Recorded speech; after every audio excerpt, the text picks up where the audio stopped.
So congratulations to the graduating class of DSY, and a special welcome to their parents, family, and friends. Sometimes when I'm in meetings, their educators, public school educators, are complaining about the fact that parents in the inner city communities don't show up at PTA meetings. I'm always thrilled to share how that's never an issue with our programs. That the parents not only show up, they bring all their kids, waiting for the chance to enroll them next. Our parents are here tonight, and parents and families will turn out in the hundreds in Harlem on Saturday to applaud the performances of their kids and others at the All-Stars Talent Show. We've discovered that parents respond very strongly to seeing their young people grow, and the kids become an inspiration for them. Over the years, Pam and I have received calls from parents who have said, "What'd you do to my kid, and will you do it to me?" We said yes then. I ran parent groups monthly that parents organized for several years in every borough.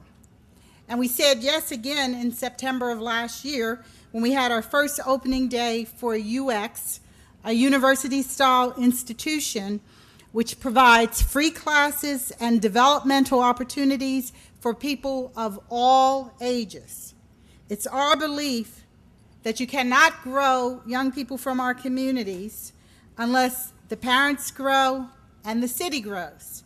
If our kids are going to get smarter, if we're going to end the educational crises in this country, then we all have to get smarter, more worldly, and to develop.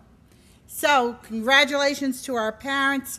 Pick up a catalog for UX on your way out. Let's give parents a round of applause.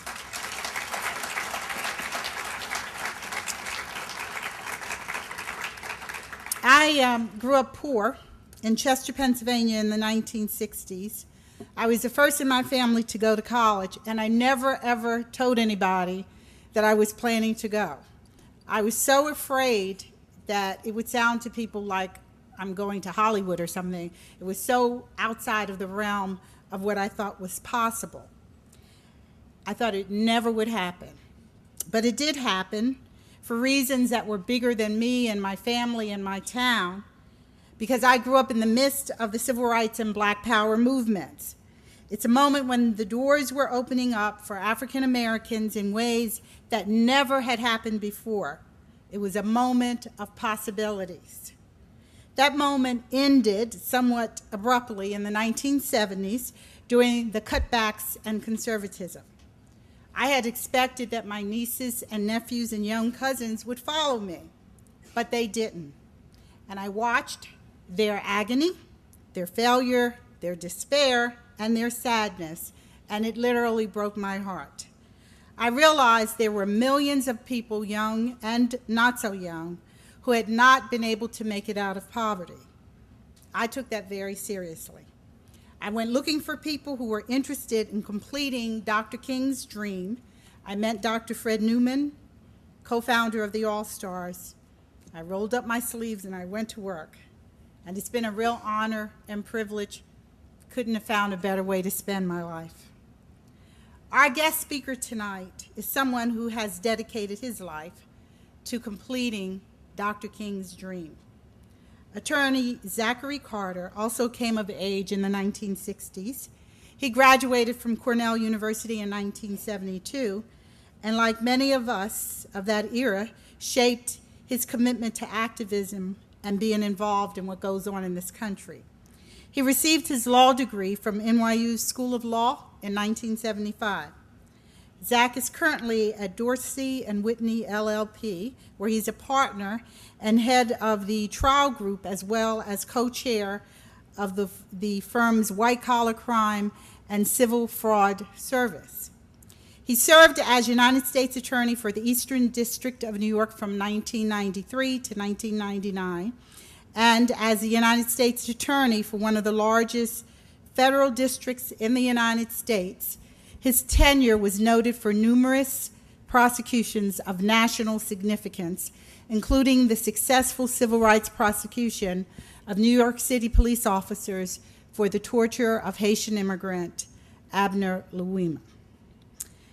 His positions throughout the city are many.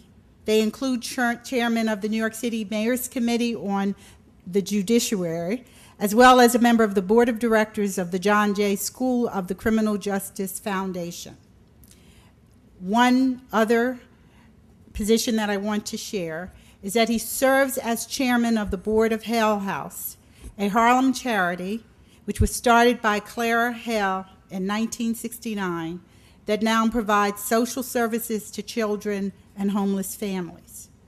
After meeting with me and my colleague Bonnie Gilden, who's VP of Educational Initiatives for All Stars, a few weeks ago, and hearing about all of you and our work at the All Stars, Zach sent in a contribution generous enough for him to become a President's Committee donor.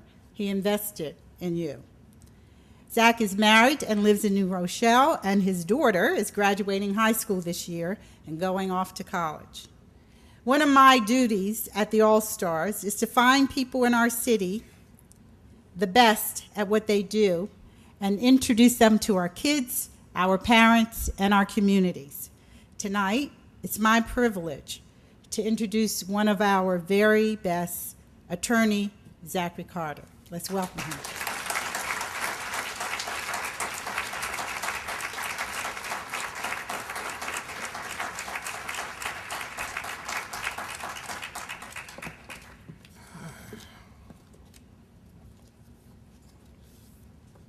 Good evening.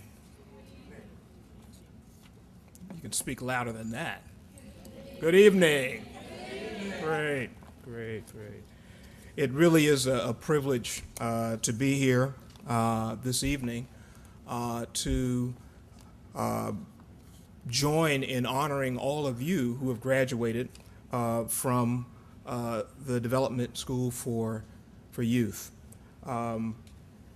Generally, this is an occasion, graduations, when the graduates spend a lot of time thanking all those who have supported them and mentored them and enabled them to achieve what they've achieved, and that is being celebrated through this graduation ceremony. But as I had an opportunity to prepare to address you this evening, and as I started to do more research about this extraordinary program and learn about you and learn about what the program seeks to achieve in terms of closing what had traditionally been called an achievement gap, but what really is more properly called a development gap that's being addressed by the performance programs and related programs that the All Stars Project has been running for these many years. It occurred to me that this ceremony shouldn't be just about you thanking everybody else, but it should be about everybody else thanking you. Because as much as you have learned from those who have volunteered their time and their resources to help bridge this development gap, to help you become exposed to experiences that will open your eyes to the possibilities of that greater world out there, to help you understand how you've got great potential to achieve great things. As much as you should be grateful to those who've helped steer you in that direction, the rest of us have to be grateful for you. And those companies that for whom you're going to intern are going to learn about as much from you this summer as you're going to learn from them. Because it's not been all that long that companies in the greater world appreciated that people who look like you and who came from backgrounds like yours had something to contribute. All right? And you will have the opportunity to teach them this summer your capabilities and the capabilities of people who look just like you. And I think that we sometimes underestimate the challenge of teaching the broader world what your capabilities are. Once you realize that you have these capabilities, that's a great first step. And that's what this organization has done for many years, help you understand your own potential. But when there are gaps, gaps always have two ends. And if my right hand is one end of the gap and my left end is the other end of the gap, there are a number of ways I can close that gap. I can keep this hand really firm and close the entire gap by just taking my right hand and moving over to the left hand. Or I can keep my right hand really firm and take this gap and this hand and move it all the way over to that hand. That closes the gap too. But in my experience, the best way to close the gap is for both hands to move together. Now you guys, because you're younger and because you are in the process of developing your sense of your own capabilities and being exposed to all the experiences that will help you in the future, you may have to close more of that gap than the people who are going to be helping you and mentoring you this summer. But they're going to be moving toward you also. That's the way it needs to work in order for both you to achieve and for those organizations to benefit from your talents and your capabilities. And that's a process of learning that's always been a challenge in this country. Both people who have traditionally not had the opportunities that they should to achieve, moving up and closing their part of the gap, but also for the larger community to realize your capabilities. And I've had experiences along the way that have illustrated that to me really vividly. I always know how old I'm getting when I give remarks that I'm trying to scramble for a metaphor, and if it involves a TV show, I know I'm sunk because that's going to give away my age. How many of you have seen at least reruns of the A-Team? Oh, thank God. Mostly it's the older folks over here. How many of you at least saw the movie, The A-Team? How many of you know who Mr. T is? There we go. Pay dirt. Oh, I was going to hope to rewrite a whole section of this. But I'm reminded that a person who was a colleague and a dear friend of mine, who was an executive at the Brooklyn DA's office when I served there many years ago, an Italian-American, had 3 lovely kids at the time that we served there, and I believe in the early 80s. His kids were elementary school to middle school age. And we exchanged stories about our family all the time, and you could never find a guy who was more of a proud father of his girl and 2 sons than my friend. And he was talking about what their favorite TV shows were, and their favorite show at that time was the A-Team, and their favorite character was Mr. T. These 3 little white kids, their favorite character was this rough and tumble guy in a mohawk and a shaved head who, talked like this, remember?